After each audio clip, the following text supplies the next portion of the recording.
From September to November, things in 2020, things got worse in terms of mental health.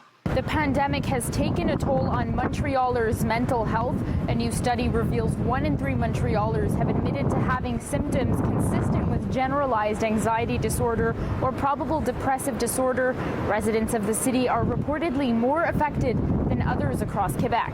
Everybody was locked away, and I know a lot of people like me were just stuck in a dark room staring at a screen all day with no choice. And of course, like, you felt constant pressure from deadlines and you weren't talking to anybody, so you were just always anxious and depressed. So I'm surprised it's not even higher, honestly. It was really tough on everybody, you know, worrying about like work, health, school.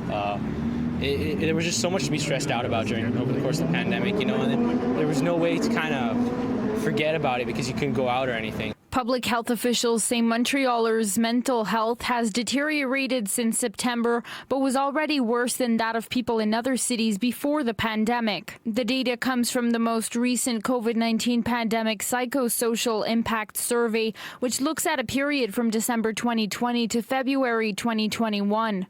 During the pandemic, of course, Montreal was hit hard, especially by the 2 first waves of the pandemic.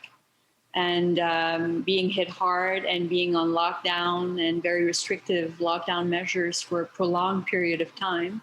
So that could also explain part of it. Quebecers saw an increase in mental health campaigning as the pandemic went on, including promoting crisis lines and various mental health support services. The data collected from the survey also made it possible to prioritize certain groups such as women, young adults, Anglophones, essential workers, and those in the healthcare network who seem to be hit the hardest.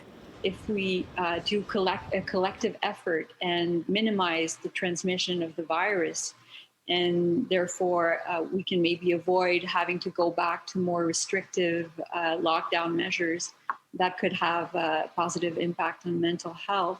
In Montreal, Samsara Rainville, City News.